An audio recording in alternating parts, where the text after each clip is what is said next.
If you have a free hand, let us know in the chat where you're from, where you're based, and what you would like freedom work to look like in your city, whatever that means to you personally.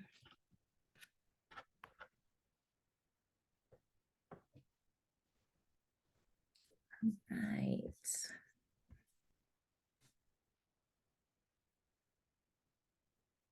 All right, in the sake of time, I'm going to get us started. It is 6 o'clock on the dot. We have an hour with each other to discuss a lot of heavy topics, a lot of important things.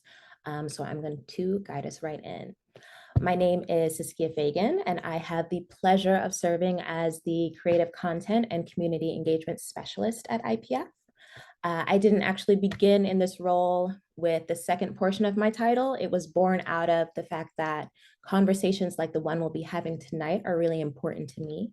And my guess is that many of you joining us tonight share in that same sense of interest and care when it comes to freedom work, regardless of what field of work you're in personally. IPF is an innocence organization, meaning that our mission is centered around supporting and freeing wrongfully convicted folks in Florida. But we understand that the implications of the criminal legal system are vast. So we have a goal to have discussions and be a part of tangible work that also encompasses partnering with organizations like Reform Alliance to not only make our reach stronger, but join forces with other folks who are also dedicated to seeing transformation in our state in our lifetime. We are really excited and grateful to have you all with us tonight. Our panelists will be introducing themselves in just a second, but I want to first extend gratitude to each of them for saying yes to being a part of this conversation tonight. There was no hesitation from any of them, and believe you me, each of these people are busy, but they are also extremely dedicated to this work. And it's genuinely inspiring to see and be in community with each of them. So I just for a moment want to kind of set the tone for this conversation and just extend gratitude for them. As you know from the flyer, the intention of this conversation is to talk about the implications of mass incarceration in general, and probation and parole specifically, and discuss what it could look like to create change here in Florida. The purpose of this conversation is also to be informal and organic and rooted in connection and a genuine goal to answer some questions and bring you into the conversation in a way that extends beyond this hour-long conversation, so that you can see and do freedom work in your city, wherever you are, and get plugged in. So with that, and with the intention of setting the tone, I have a quick video for y'all. We have learned how to forget about prisons, even if they're in our own neighborhoods, even if we have relatives and friends in prison. We don't know how to talk about it. We don't integrate ideas about what is going on in these places in our daily conversation. We don't teach about the prison system. It's almost as if what this society does, first of all, is gets rid of the people who have the problems. The idea is just send them to prison, throw them away, get rid of them. And if you get rid of them, then we don't have to think about them. And if we don't have to think about them, then we don't have to think about the problems that they have. Now, why this incredible increase in the need for prisons? Why this focus on crime? Well, we're surrounded by crime. You know, most of us are extremely afraid of crime, right? Am I right? I mean, we're surrounded by it. And I'm not going to suggest that there isn't real crime that is there's a lot of real crime, and not only the people who are represented as criminals are the ones responsible for that crime. And we can talk about corporate crime as well. And we can talk about crimes against the environment that will affect generations to come. But of course, these people generally only pay fines if they do that, right? They're not considered criminal. There is one person who can ground us in this work. It is Angela Davis. So I hope that served to kind of set the stage and set the tone. And with that, I want to introduce our first panelist, Tanaine Jenkins with Reform Alliance. And she can introduce herself far better than I ever could. And I will just give the floor. Thank you, Saskia. Like she said, my name is Tanaine Jenkins. I am with Reform Alliance. I am the state campaign organizer as well as the director of the Florida Safety Coalition. And I'm also a returning citizen. I do this work because I know what the second sentence looks like for those like me and those like so many others. And a lot of people don't talk about the sentence after the sentence. And that is really my goal, to educate and to empower those who are returning citizens or justice involved individuals. And I am so grateful to be here. Thank you. Thanks, Tanaine. And Stephanie Spurgeon. I guess it would help if I take myself off mute. Hi, I'm Stephanie Spurgeon, and I'm also very glad to be here. Thank you for having me, and thank you for everybody who came to listen in. It shows that you're really open-minded about learning change, how we can change things. So I was arrested for capital felony murder in 2008. Ultimately, I've served 8.5 years on a wrongful conviction. I was freed in 2020 in Florida by Seth Miller and the Florida Innocence Project. They were partnered with the Exoneration Project out of Chicago, Illinois, and the Center for Integrity and Forensic Science out of Madison, Wisconsin. So I was very blessed to be freed, and life's been very different. Just like Tanaine said, it's like trying to move on in your life after something like that. Nobody pays attention. What was it that you said, Tanae? Something about the sentence after the sentence. So we'll be touching more on that tonight. Yeah, and educating everybody. So again, thank you for having me. Beautiful, thank you. And Seth Miller. Hi, everyone. I'm Seth Miller. I'm the Executive Director of the Innocence Project of Florida. Saskia, thank you for putting together this panel, and happy to be here with Tanaine and Stephanie. In my job daily, I mean, I run the Innocence Project of Florida, and I represent individuals in Florida's prisons who have viable claims of wrongful convictions and been part of legal teams who have helped free 31 individuals who have spent a total of 691 years in prison for crimes they didn't commit.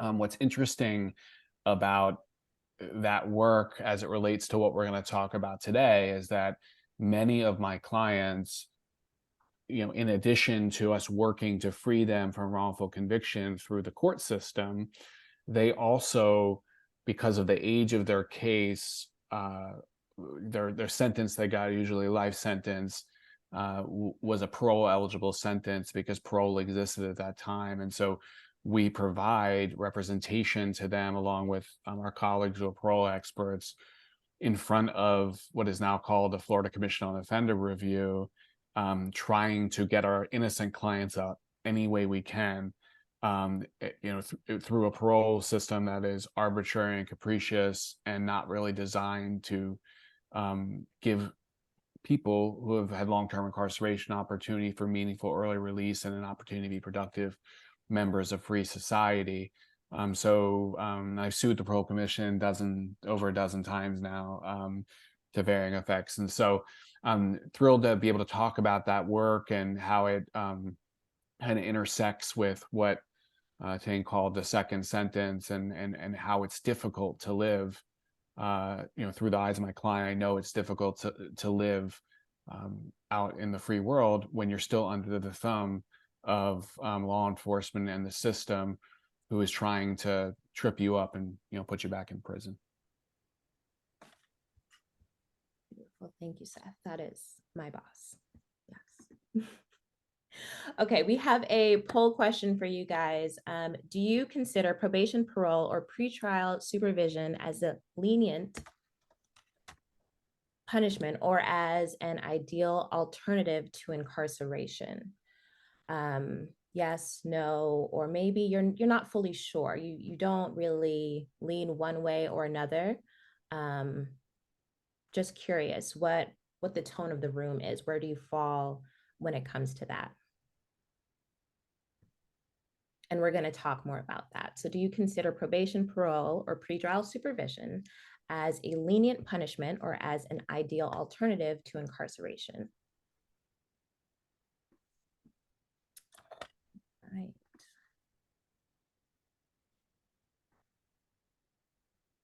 And just to kind of like see where everyone is, Seth, where would you fall on this?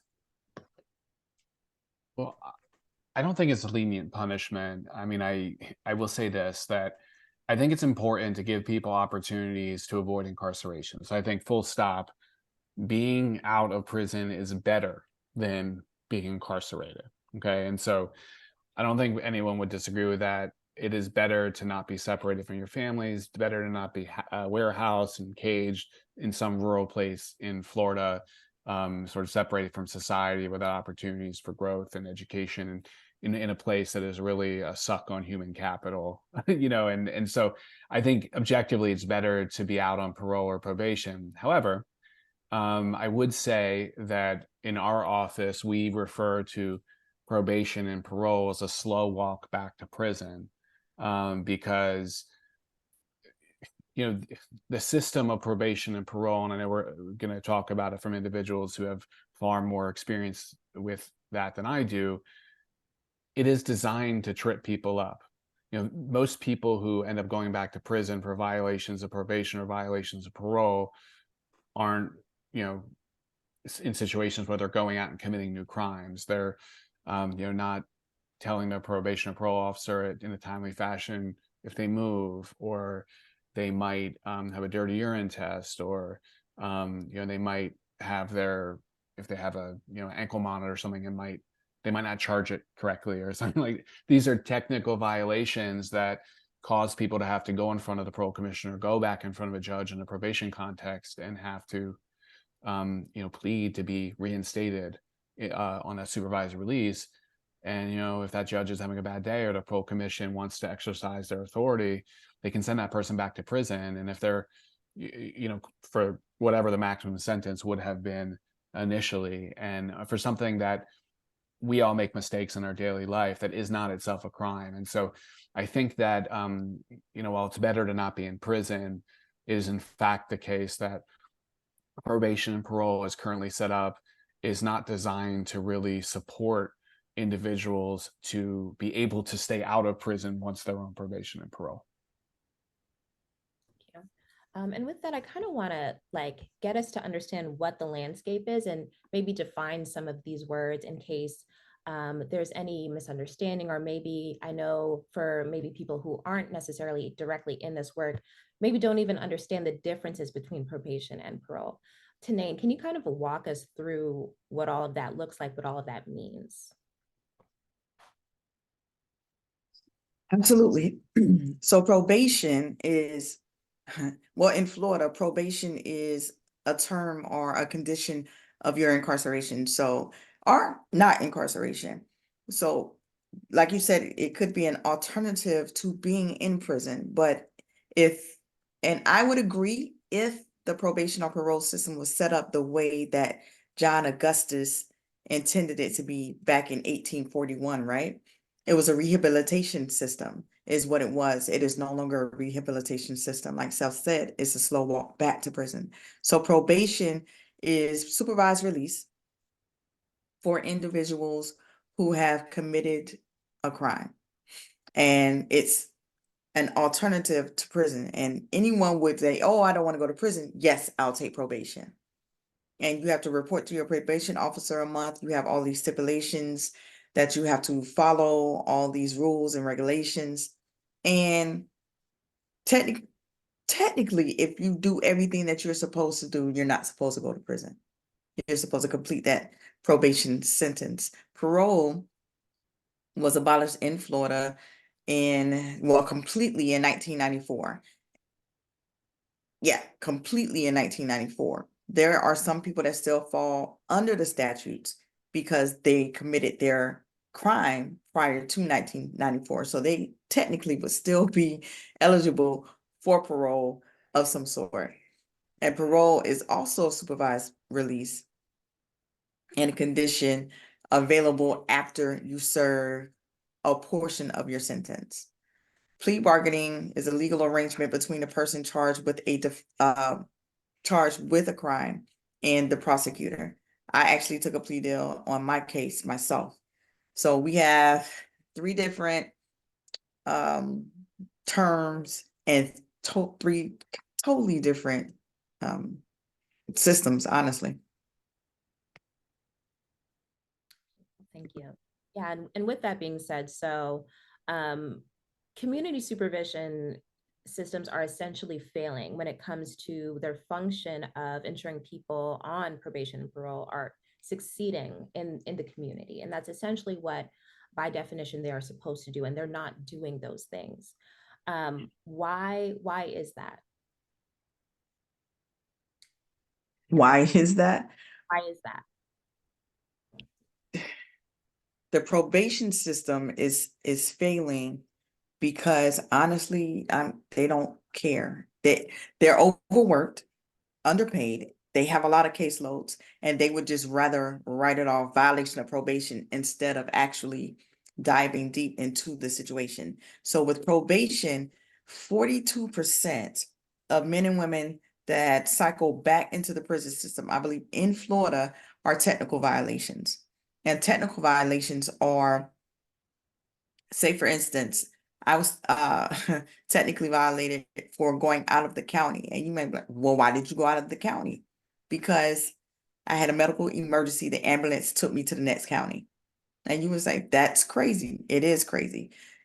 Another instance is not,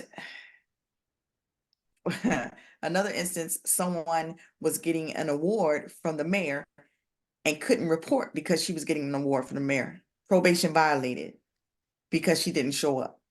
So it's all of these technical violations that is why the probation system is failing. They're not looking at the person, and they're herding everyone into this one category. And that is not, it's not how, like I said, in 1841, when John Augustus saw an alcoholic and they were going to send him to jail, send him to prison, he said, no, let me work with them.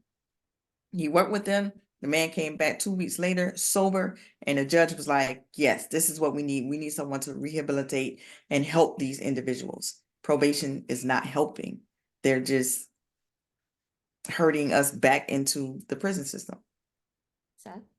Yeah, I just wanted to add about parole too, because Tanane correctly mentioned that, I think people think, oh, why can't people be paroled? And Tanane's right that we used to have parole in Florida, and prospectively going forward, we don't have parole anymore. That they abolished parole for non-first degree murders over a series of years starting in 1983, and then finally even for first degree murder in 1994. So anyone who committed a crime after that, they put these requirements in place for what's called truth in sentencing, because people were upset that, oh, well, if you get a life sentence, it's not really a life sentence because you can get paroled after 25 years, and now you have to do at least 85% of your sentence if you have a term of years, and a life sentence is a natural life sentence. It means unless you get your conviction overturned, through a project like mine, you're going to die in prison. And so, but even the people who, were eligible are eligible for parole after 25 years, who are on a life sentence, and there's about 5,000 people either in prison or out on parole supervision who are still in that system. There's a lot of people, but even the people that are in prison, very, very, very few people get paroled. And the Parole Commission over time has convinced the Florida legislature to make it so that, the time periods that they have to review these cases have been extended out. It used to be that everyone got reviewed, every like 2 years, or 1 year or 2 years. Then they extended that to 3 years, then to 5 years. And now the parole commission, if you come in front of them, they can, set you off for 7 years. And so you would think, well, okay, they're going to say, I'm going to ask them to be released on parole. And they're going to say no, and you have to come back in 7 years. Okay, well, what can I do in that period of time to prove to them that I have a positive parole prognosis, I'm ready to go home and be a productive member of society who's not going to end up back in front of the parole commission on a violation? And the problem is that there's really only one program in all of Florida's prisons, which is run by a PhD from Florida International University, and it's at Everglades Correctional Institution down in Miami. But they only have like 100 prisoners in that program, and it's only men, it's not women. And so, this idea that there aren't really programs to be able to, in the meantime, to be able to show the parole commission that you're ready to go home. And so they keep people in prison, even though they're eligible after 25 years, they'll keep them in prison 30 or 35 or 40 or even 45 years. And a lot of that is, I think, was designed to keep the parole commission in business, right? Because if they parole everyone and terminate them, then they're out of a job, because then there won't be any more people in parole. So that's sort of the cynical side of that process. And once they make these decisions that are adverse to the individuals in prison, they have so much discretion, and the courts don't go behind those decisions. It's a very, very difficult to overturn those decisions, and the person is just stuck languishing in prison, waiting for another opportunity to just simply be denied parole. And so it's a huge, huge problem. Something that came up when we talked together was that a lot of these decisions aren't retroactive. Stephanie, can you talk about what that means?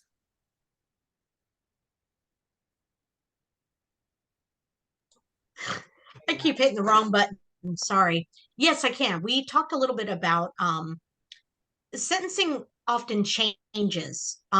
So an example would be controlled substance.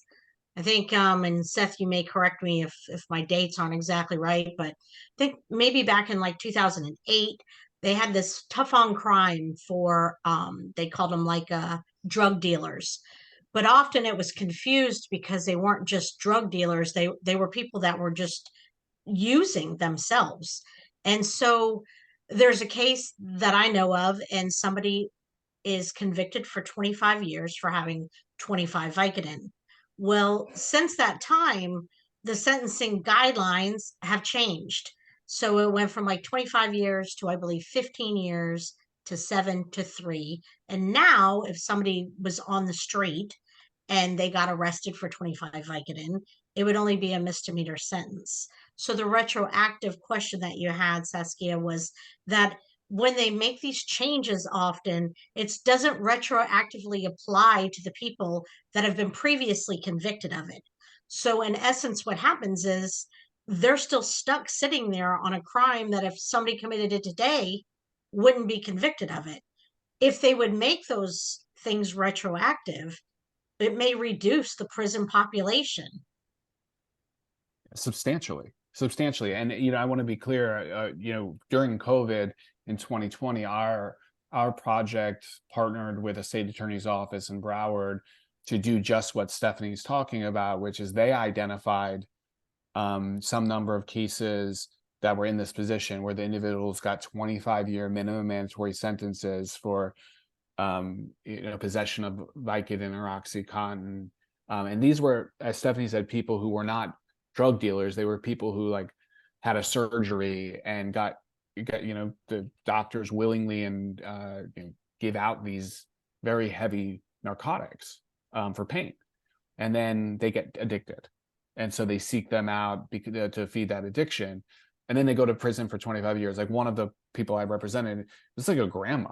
This is a grandma who just never had any criminal history, but got addicted because she broke her leg or hip or something like that. And so she goes to prison for 25 years, gets separated from her family.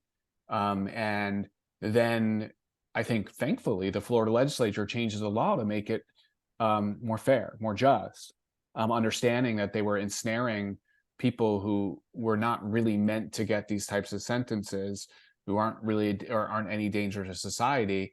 We were lucky that we were able to go back with the state attorney's office and by agreement free 25 people who are in those situations. But there are like a couple thousand people in prison in Florida that are in that situation, just languishing. And we tried to change the law to allow us to come back to court with an agreement by the prosecutor at any time to modify a sentence to deal with these sorts of situations. And it was approved by the Florida bar for a rule change, and the Florida Supreme Court summarily denied it. They said, no, we're not going to change the criminal rules. So all these people are out of time to be able to get that accomplished, and they just have to serve out a sentence that if they were convicted of that today, they might get a few years in prison or not even any time at all. And so it's just incredibly unjust. And again, just to go back to what we're talking about, whether it's probation or parole, getting coerced into a plea, or having these types of unfair minimum mandatory sentences, all of it leads to a loss of human capital, a loss of dignity that's really unnecessary. That we could do better for people and do better for society. Yeah. And can we stay there just for a second, Seth? In working with some of our clients, what are some of the impacts that you've seen? Like, let's start there. Yeah, I'll talk about it. My sort of associated experience, and I think could turn it over to Nate and Stephanie who live these impacts. I mean, our clients. So we have clients who get out on probation or parole. We have clients who get exonerated, and come out with nothing on their record. And no matter the situation, there's a stigma that follows them simply because they've been in prison. Like our social worker and the lawyers in my office spend a lot of time, even for our clients who have been fully exonerated, where the prosecutor agrees they're innocent, convincing employers that this person who's wrongfully convicted of rape and exonerated is not actually a rapist and is safe to be around their female employees. And so I talk to our clients about like, okay, well, we've won for you in court. It's a big moment. We've reunited with your we've reunited you with your family. But every single day that you live on this earth, you're going to continually have to prove to people over and over and over again that you meet that you are not the monster that they said you were. And we will arm you with orders and newspaper articles and all of that. But ultimately, what it depends on is the goodwill of people and the open-mindedness of people to simply give you a job, to simply allow you to live in a place, because they are going to assign a stigma to you simply because you have been incarcerated. So even if they say, well, I understand your conviction was overturned, I'm still concerned about what prison has done to you and whether the trauma that you have left prison with is going to cause some potential harm to me as a neighbor, employer, or whatever. And so that's incredibly difficult. So you have this terrible injustice that happens to you, and you think because you get it rectified that that's where the injustice ends and the unfairness ends, and it is not. It is not where the unfairness ends. And I know that Tanane and Stephanie can speak to that specific thing because they have to live with this every day. Yeah, exactly. And let's start with Tanane. You mentioned earlier that the system is essentially hurting people, hurting them back into this system. Why did you say that? And what does that look like? It looks like, oh, you missed your check-in. I will violate your probation. Oh, well, I know you have a drug addiction, but you failed your urine test. So I'm gonna violate you. You're gonna go back to prison. It looks like sexual offenders not being able to find somewhere to stay, have an ankle monitor, but are homeless and can't charge their ankle monitor. So the police comes and picks them up because they violated their probation, but they don't have a place to stay. It looks like you can't pay your restitution or your fines and fees. We're going to violate you because you're poor. It looks like all of these things that everyday people couldn't fathom. And it's like and people don't know what they don't know. So when you educate an individual on all these technical violations and what's going on in in the world, or no, in the US, in their state, how their state spend 10 times more money on incarcerating individuals than education. So we have all of these things that are stacked against individuals. So when they come home, they come home with they're not armed with anything. They don't have any tools. They don't have a plan. So when they come home, they don't know what to do. So all they do is go back to what's familiar in some cases. And in other cases, people try to do what's right and they try to succeed and they try to be more than what they were. And the system just keeps knocking them down by not being able to provide them jobs and housing or education even. Yeah, I appreciate that. And I'm excited later on to go more into the numbers when it comes to fines and fees, because I think that's a topic that people don't fully understand why it's so difficult for people to be able to pay those things. Stephanie, can you speak to some of the impact as well? Absolutely. My conviction was overturned in 2020. I came home and I was on an ankle monitor. Thankfully, I've had wonderful support, so I had a place to stay. But as I reunited with my family, I started, it's kind of like Tanane said, like, you just get so tired of defending yourself because people are always going to doubt you. And at one point, I just decided to kind of lay down my sword and I pitched an Alford plea, which we'll get into later. The ramifications of that was it made me now a convicted felon. And the changes that took place in my life with that title now, just as both of them touched on, trying to get on a lease is almost nearly impossible. Trying to find a job, a decent job that you can, afford to live off of is virtually impossible. Um, it's going to affect you and follow you from now on.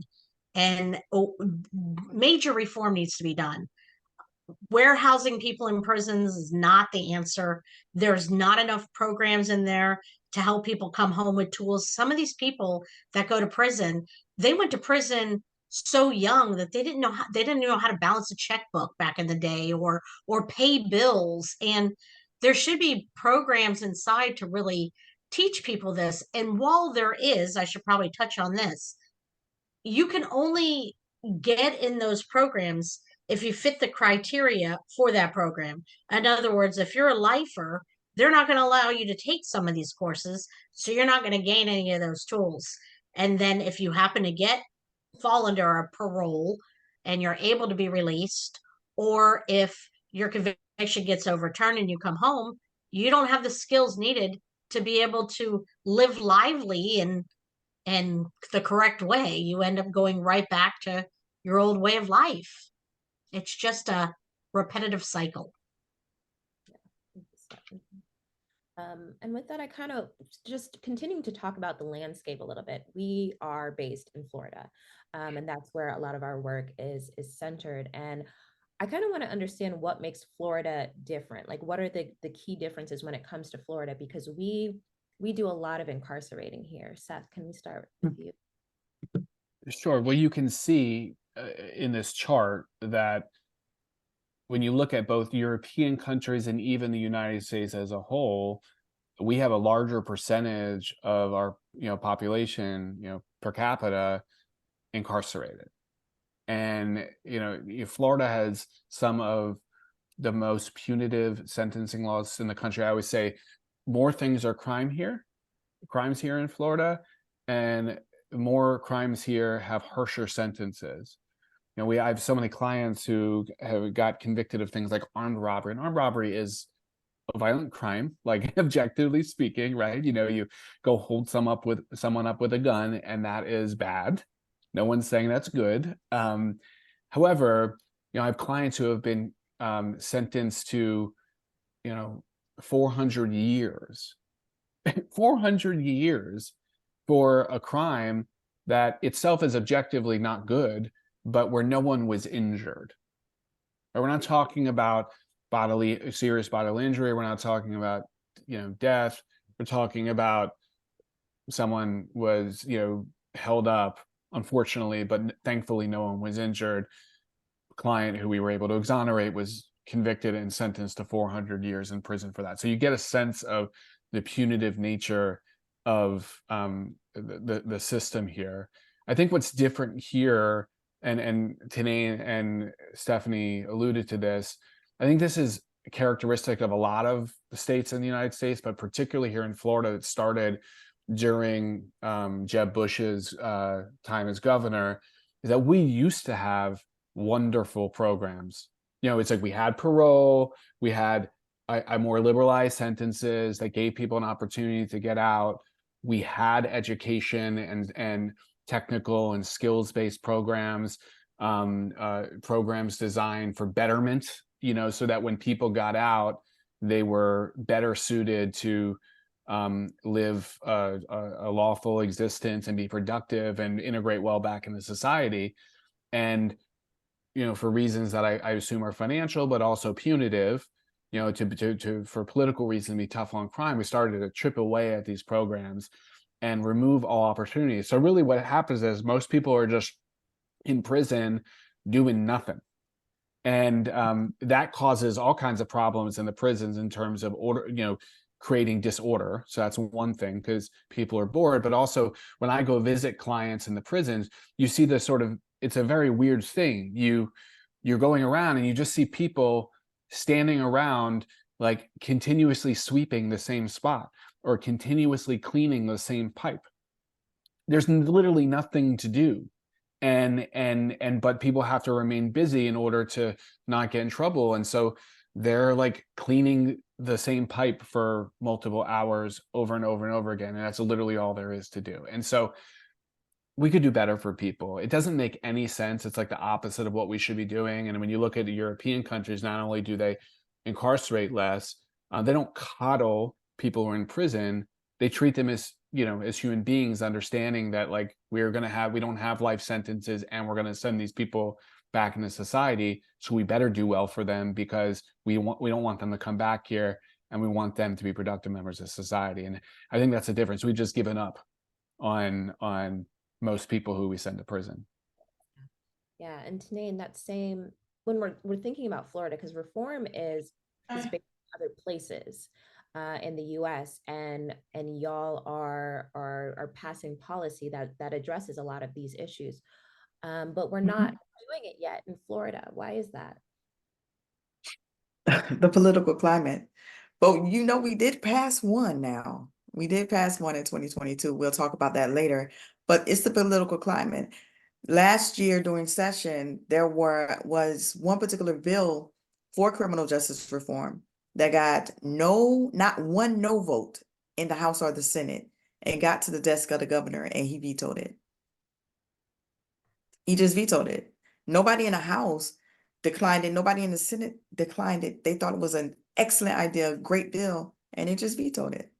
So it's the political climate, honestly. So coming into Florida, trying to pass bills that we know that will get just no momentum, that's something that we're not going to do right now. Today, sorry to interrupt.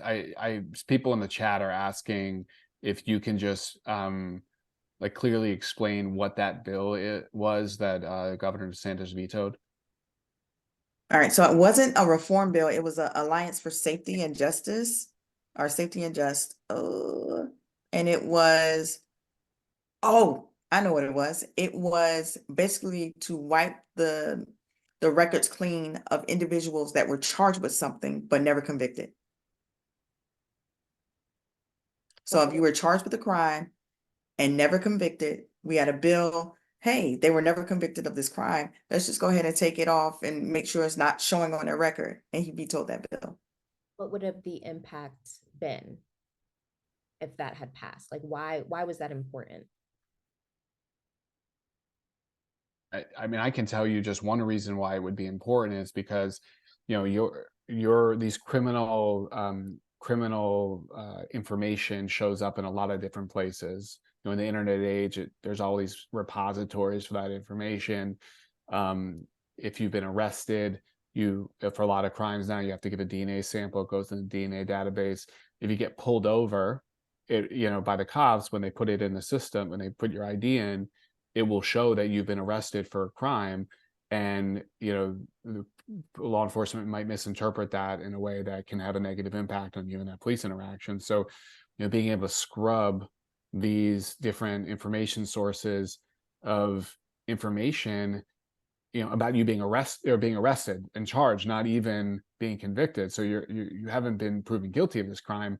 I think will help keep people safe and help avoid confusion about who this person is that can lead to further problems with law enforcement, further problems getting a job when there's background checks, problems getting housing, these sorts of things that, again, frustrate people just doing everyday normal activities in life. Yeah. I'm sorry, my internet kicked me out. Did you guys get that, Bill? Yes. Okay. I noticed you were frozen. Okay. Yeah. So continuing to talk about the landscape, when it comes to probation and parole, there are a lot of impacts, some that you guys have already touched on. So, for example, people on probation and parole have higher mortality rates, 2 and 3 times higher than the public at large. There's limited access to healthcare. There's an economic component, especially because of some of the things that Tanae already touched on. This inability to be able to, and Stephanie touched on, to be able to afford just basic needs while still sometimes needing to pay fines and fees. Tanae, can you speak to that a little bit more, just in general, like what all of that looks like for people trying to survive? Oh, I I'm think wondering if Tanane's frozen again. So I think one of the things that stand out to me, and I'll go ahead and jump in for, and if is she back? Life insurance. I think Tanae talked about that a little bit. So after we had that conversation, I actually Googled it. And yeah, people that have been convicted of a crime have a harder time getting life insurance. That's a huge, I'm wondering why my door's open. That's a big deal. Tanae, now that you're not frozen, do you want to share a little bit more on that? You're far more educated in this area than I am. Absolutely. With the insurance thing. So I was an entrepreneur for quite some time. okay. So I think she's having some issues with her internet. That's okay. Of a felony. Tanae, we lost you for a minute. Can you say that sentence Again? again? Yeah. All right. So I don't know what's going on. So the first question they ask you when you apply for independent life insurance is, have you ever been convicted of a felony? And once you answer that question, yes, they say, I'm sorry, we cannot help you. In the state of, well, I know for specifically in the state of Florida, 10 years after you have been released from prison or probation, you are not eligible to get independent life insurance. So if you were to get a actual job that offers life insurance, then yes, you can get life insurance through there. But to get independent life insurance as an entrepreneur, and a lot of returning citizens and justice involved individuals have to turn to entrepreneurship because they can't get a job because of their record. And that is something like we don't want our parents to have to do a GoFundMe to bury us if something happens.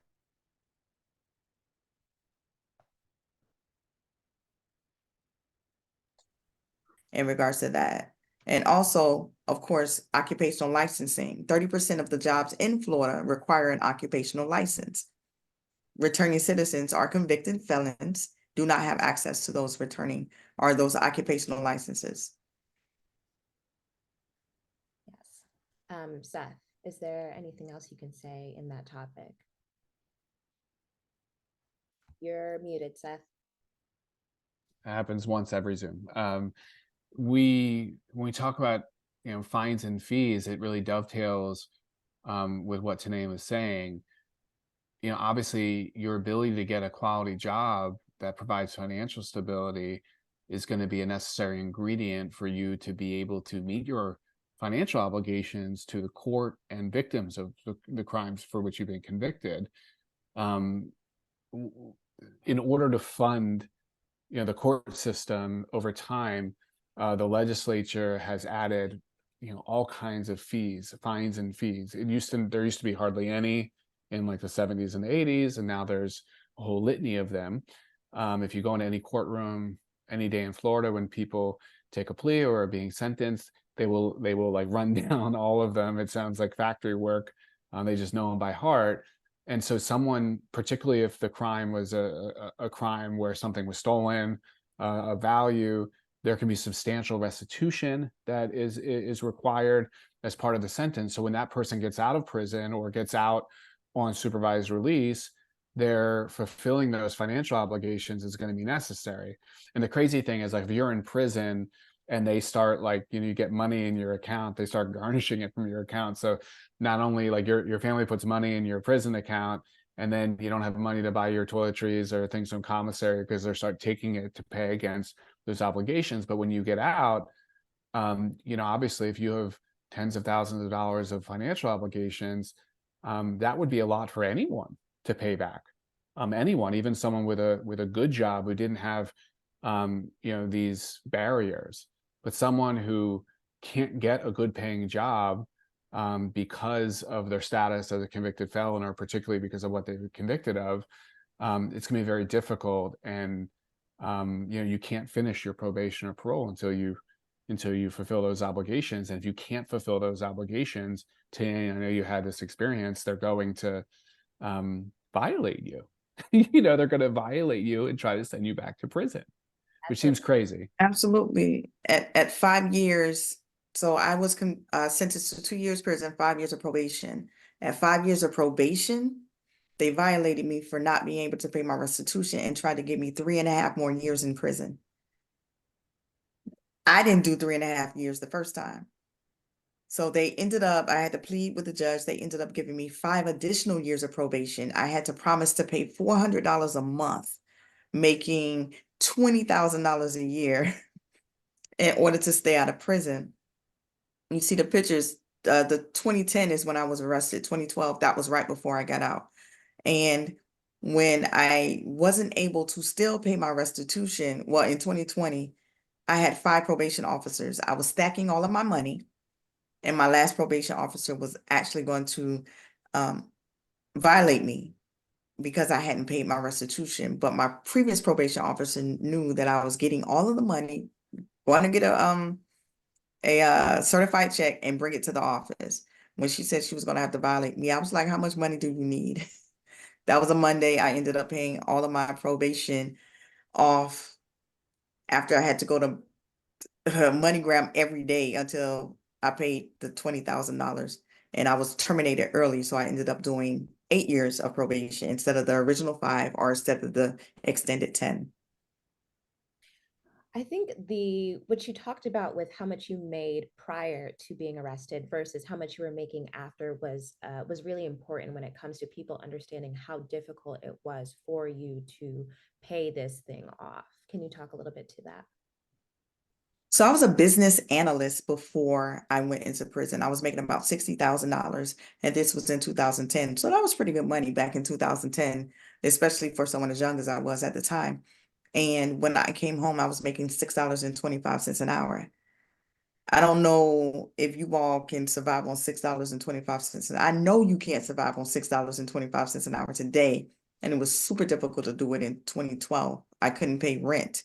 So I literally had to choose between paying my rent, eating, paying lights, putting gas in my car, which was a junker. I didn't have a car, no, I promise, in order to, or to pay my restitution. And my restitution lost every single time. And it just violated me for being the second sentence, being sentenced to live below the poverty line. It was like, I can't afford it. And putting me back in prison didn't make sense to me. Absolutely. And my guess is a lot of people experience that as well when they're trying to make the decision between whether they're going to feed their children or feed themselves. They're going to do that over paying fines and fees, especially at the exorbitant rates that they experience. And I've seen people say, well, you didn't think about that, about eating or that before you committed that crime. I get it. I understand. I promise. I did what I did. I did my time, but do I have to continue to do time for the rest of my life? When the judge said, I sentenced you to 2 years prison, 5 years probation, after those 7 years, it should have been done. But yet I'm serving a life sentence because of the worst mistake I ever made. So it's just, imagine being punished for the rest of your life, the worst mistake you've ever made in your life. How would that You- feel? I mean, I just want to add one more point, because this goes back to the question that you asked me in the beginning about, comparing incarceration to supervised release, Saskia, is that I know individuals who have been in this position who, when they were offered pleas, let's say you can go home right now and get 5 years probation, they took 2 years in prison because they weren't sure that they would be able to, for all the reasons Tanae mentioned, be able to complete the probation. They would prefer to go to prison, do that time, and come out clean, or with what they call no paper, right? Yeah. To not simply, get sent back for some longer time for some violation that is unavoidable. And so that doesn't, what that is called is setting people up to fail. It's a trap. It's a booby trap, and we shouldn't have booby traps in the system. We should have fairness. Right. And with the 3.5 more years they wanted to give me, I still would have had 5 more years of probation to pay off the restitution. Yes, thank you, Tanae. Yeah, and I think that's a perfect transition to understanding Stephanie's case as well when it comes to plea deals and the implications of them thereafter. Stephanie, can you speak to that a little bit? Yeah, like I mentioned before, when I came home, I took an Alford plea. And an Alford plea means that I maintained my innocence, but I gave the state the conviction. Um, that was a really difficult decision for me. But I made it. And as I said, the ramifications of that were they were severe. Um, because you get to live as a convicted felon, even though ultimately your case was overturned. When you're a convicted felon, you're just there's not the same set of rules that apply to you. And here's what it all comes down to. People are going to make mistakes. We just are. We're human. We make mistakes. Some mistakes are bigger than others. But sending people to prison and not offering any ways for them to better themselves or have any options of coming home early if they obtain different things, these people are ultimately going to be released again and on the street, living next door to some of you that are online tonight. Don't you want to provide them with better knowledge, better skills to equip them to be able to come home and be successful and live good law abiding lives? I mean, that's basically what it comes down to. The justice system is anything but just, and we need a whole revamp of how we do things here, especially in Florida. Yeah, yeah. Seth, can you speak a little bit to just like the ramifications of plea bargaining? I don't know if folks generally understand like what the impacts are and even why someone would take a plea bargain. Yeah, sure. I mean, I oftentimes view this through the lens of wrongful conviction. I mean, when we think about wrongful conviction, like, my clients are all people who have been convicted mostly of what are serious crimes they didn't commit. But I do think about wrongful conviction in the context of plea bargaining, where every day in courtrooms, all in every county in Florida and everywhere in the United States, you have people who are charged with not serious crimes, that because they themselves don't have financial means, they cannot, pay the bond and get out of jail before they would go to trial. They may or may not have committed the crime. They might be overcharged. But the point is that if they don't get out, they will lose their housing. They might lose their children. They might lose their job. There are real sort of near-term consequences to remaining incarcerated. And what that does is create a coercive situation that pushes most people who are charged with crimes into accepting pleas so they can avoid further disruption in their lives. That would be far worse, right, than many other things. And so, however, naturally prioritizing those near-term avoidance of those near-term consequences. I want to keep my house. I want to keep my job. I want to keep my kids, right? All valid. Cause people then to walk around with something that is going to follow them for the rest of their life. And someone in the chat talked about voting rights. We haven't really talked about voting rights at all. We thankfully in Florida passed a constitutional amendment. Over 60% of the people who voted in the ballot initiative a number of years ago voted to provide restoration of voting rights, because we believe voting is one of the most important rights we have to decide who our leaders are going to be, so we can change the laws to make them more just. And the people in the legislature decided that they were going to make it so that only those people who finish their sentence, which includes, as Tanae talked about, paying back fines, fees, restitution, could be eligible for restoration of their voting rights. And the problem with that is that, well, one, it's hard for anyone to know whether they have outstanding fines and fees, and we don't have the administrative bureaucratic infrastructure in place to be able to determine that. But two, someone in the chat noted, I think it was Tracy, thank you, Tracy, for this comment, that particularly for these drug convictions, which might have disparate impacts on certain members of our community, the fines are very excessive. You might get $100,000 in fines, and you may never be able to pay that back. You may not be on probation.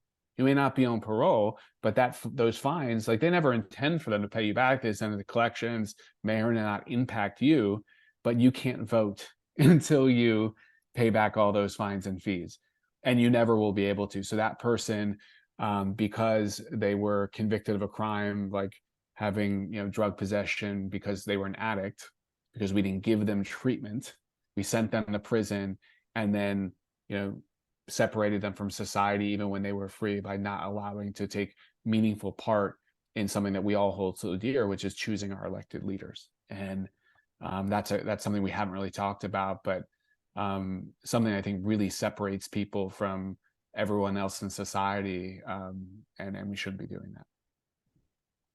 Yeah, I really appreciate you bringing that up and answering that question.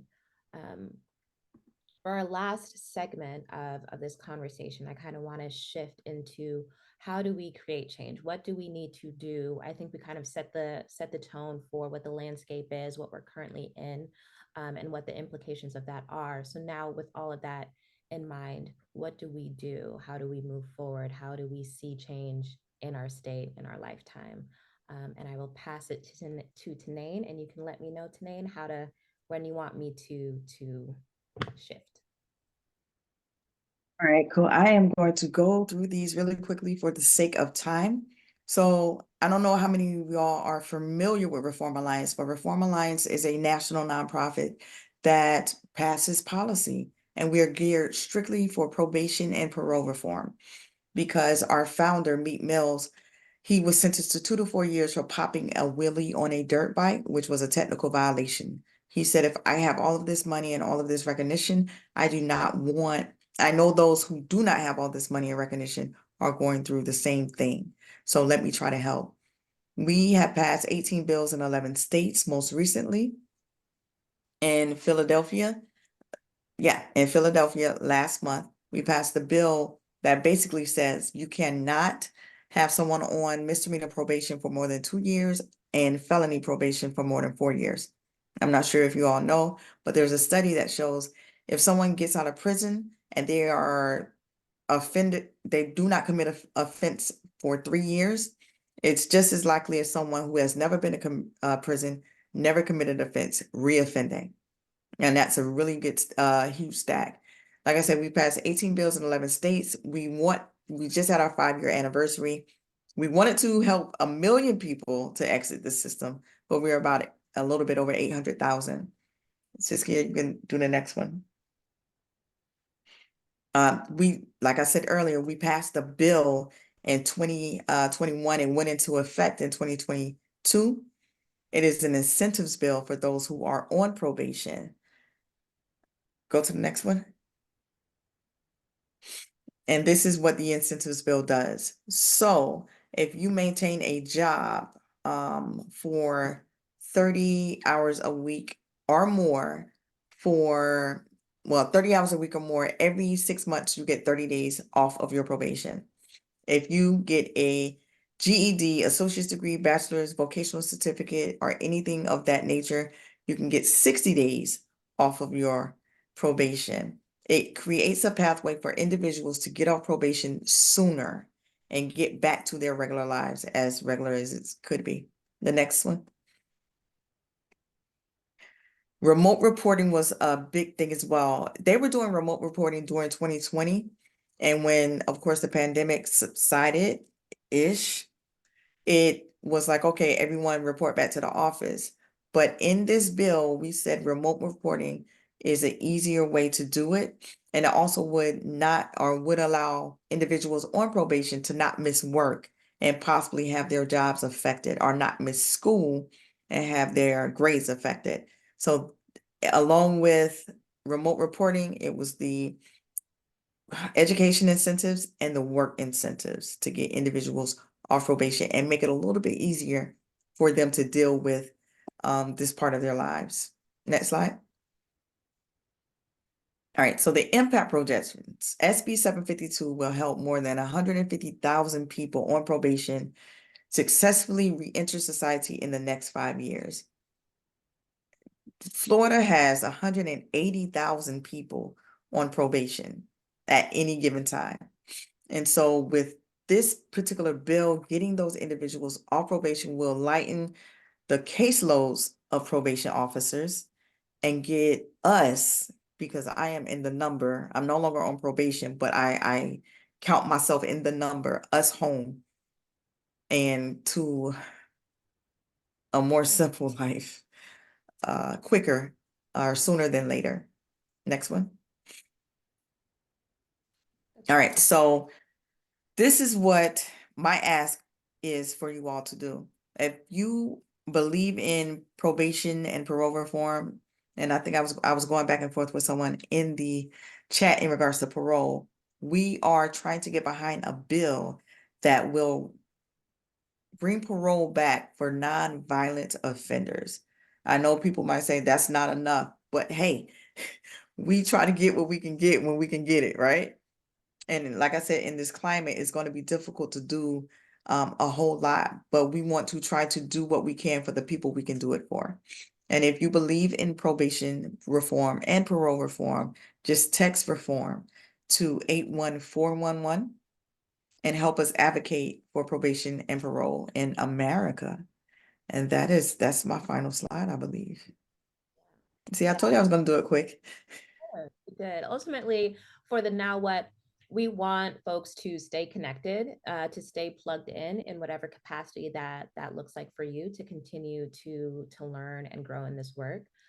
Seth, could you speak a little bit to some upcoming things for us? Yeah, so I just want to say too, just in terms of how you continue to help. I mean, I think what's really important is like we have important organizations like Reform Alliance who are working in the policy space to try to um, change how things are going forward from a policy perspective. And our project is largely a litigation shop, and I'm a firm believer that using the judicial system to affect change is another important component of how to accomplish that. And many of our clients, as I said before, are within the parole system and are laboring both under that system and under the arbitrary decisions that are made every Wednesday by the parole commission. and at their meetings, and they're keeping them in prison for reasons that many times are illegal. And if you care about holding them accountable, you can continue to support organizations like ours who are using our resources to sue the parole commission. I mean, and that sounds crass, but we are going to continue to try to hold them accountable, to try to make sure that they are following the statutes and rules that apply to them, and applying those things fairly and evenly as they should, as they were originally intended, so that when individuals go in front of the parole commission, they can feel confident that when they are both parole eligible and have a positive parole prognosis, that they have a reasonable chance of going home, being reunited with their family, and not being held arbitrarily for indeterminate periods of time where they or their family members might not make it through. And so you can follow us at at the handle here, or at our website www.floridainnocence.org, to continue to follow both our wrongful conviction work as well as our parole work, and figure out ways to support it. I'm curious if anyone is willing to share, if you have any questions, or what you're leaving with today, if there's anything that really spoke to you that you're going to go and learn more about, or you just want to get plugged in, what you're leaving with today. And while people are hopefully typing that out, from Yusa, Tanane, Stephanie, like, are there any wins that you guys are have celebrated recently within your work that you're proud of, that are keeping you grounded, that are keeping you hopeful? I think that's a really key component. We talked about a lot of heavy topics within this conversation. I'm wondering, what are some things that are keeping you guys hopeful? I think the public, I try to do a lot of speaking and engaging with people. And it's just nice to know that there's a lot of people that are interested in this, that want to stay plugged in, that want to learn. I hope that you guys gained something tonight. Maybe you learned something that you didn't know. We weren't able to answer all the questions in the 1 hour time, but we would, love to continue to do this and continue to network and just create change. Name. I agree with Stephanie. To be here in this space with individuals, like-minded individuals, individuals that want to know more, that want to see a change, that's a win for me each and every day. And with reform, that bill that was passed in Philly was one of the most groundbreaking. It took 5 years. It was 5 years in the making to get that bill passed, and it was something that it's something to be said about limiting probation for not just misdemeanors, but felony convictions, because that is what everyone kicks back on, the felony conviction. But being able to pass a bill that just lets me know that we're moving in a direction that is better than where we were. And Seth. Well, I'm have the chat up on my screen, and I love the comment from Jay Pellis, who he says, "I'm no less frustrated, but I'm motivated," and I really like that. I find that in this work, it is full of frustrations and complications every day. I find myself really angry a lot of the time, but that frustration, that anger, because we're focused on people, fuels me to want to do more for our clients, both the ones who are in prison and the ones who are out of prison. And I'm really excited that this conversation occurred, even though we only had an hour. It's part of a broader conversation and work that we're all doing, together, sort of in concentric circles. And really happy through this to have met Tanane, and obviously I've known Stephanie. I represented her, and happy to see both of you thriving, not because of the system, but in spite of the system, because of who you are, because of who you are and the type of people you are. You're not going to be held down by a system that is meant to hold you down. You're going to not just survive, but you're going to thrive. And so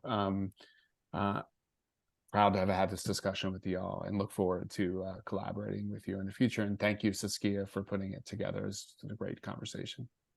Really quickly, there was an anonymous question answer in the feed here. They wanted to know, why did I feel compelled to accept a plea that made her a convicted felon, even though she was exonerated? It's a good question. The difference is I wasn't exonerated.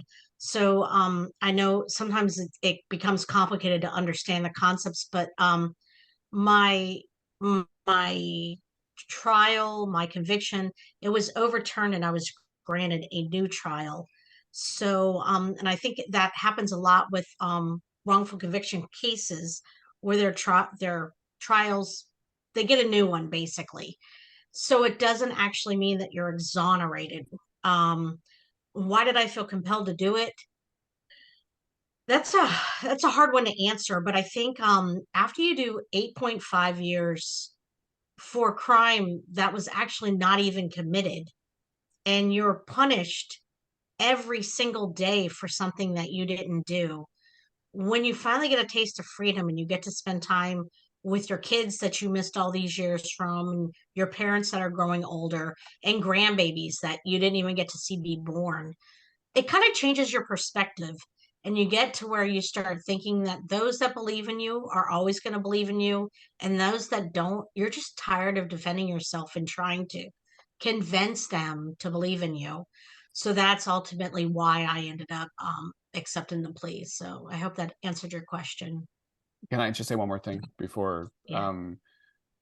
So one thing that Stephanie left out, which might be the most important thing, is that had you gone to trial, you could have been sent back to prison. And so this happens a lot. You know, we have a lot of cases where conviction gets overturned, prosecution is like, yeah, we screwed up, and they drop the charges, and that person gets the whole bag, and they're, you know, what we would call exonerated. Then there's another group of people that Stephanie is a part of that are no less innocent, no less wrongfully convicted, but we have recalcitrant prosecutors that even when an appellate court, like in Stephanie's case, recognized the evidence that proved that there wasn't even a crime committed in her case, and that she was wrongfully convicted and overturned her conviction, the prosecution insisted on bringing her to retrial. And that was a choice that they made. And so, you know, our position has always been that, you know, our job is to bring wrongfully convicted, innocent people home. And we're going to do that by whatever means necessary. We're not going to let prosecutors who don't believe in our clients, don't see them as humans, believe they're monsters, get to define who our clients are and redefine the truth.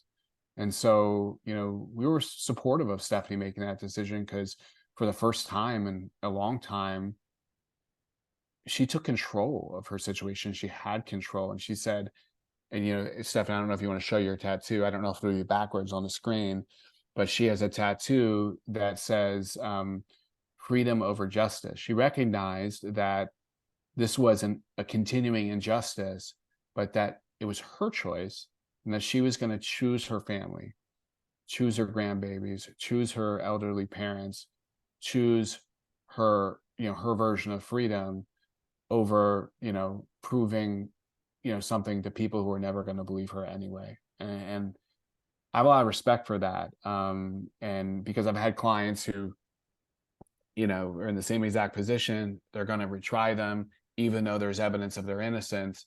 And, you know, they get sent back. I have one client who got reconvicted and lost an additional 10 years of his life before we eventually were able to get him out again a second time. And so we don't want to see that for any of our clients. It's our, you know, we wish that all of them would get the whole bag, right? But whether you took an Alford plea where you maintained your innocence, or whether the state dropped the charges and you're technically considered an exoneree, all these individuals are innocent, wrongfully convicted people, and we support them all the same. Yeah. Yeah, it's beautifully said, Seth. I think ultimately, to the point of the earlier poll, it can't be an alternative or named as an alternative to incarceration if it's ultimately going to lead to incarceration anyway, which is ultimately what we touched on in this entire conversation. and that folks are well deserving of good, safe, abundant lives. And we want to see more of that. We want to see more of that in Florida and in the US in general. And we're going to continue to have these conversations with partners like Reform and others who are doing the work every day to transform our state and our world and the lives of our people. So thank you so much, everyone, for joining us tonight. You could have been anywhere tonight on a Tuesday evening, and you decided to be with us, and we do not take that lightly. Thank you to Nain for sharing your story. Thank you, Stephanie, for sharing your story. Thank you, Seth, for showing up and doing the work that you all do every day. It is greatly appreciated, and we wish you all the best. Good night. Thank you, everyone. Thank you. Good night, everybody. Thank you. Good night. Good night, everyone.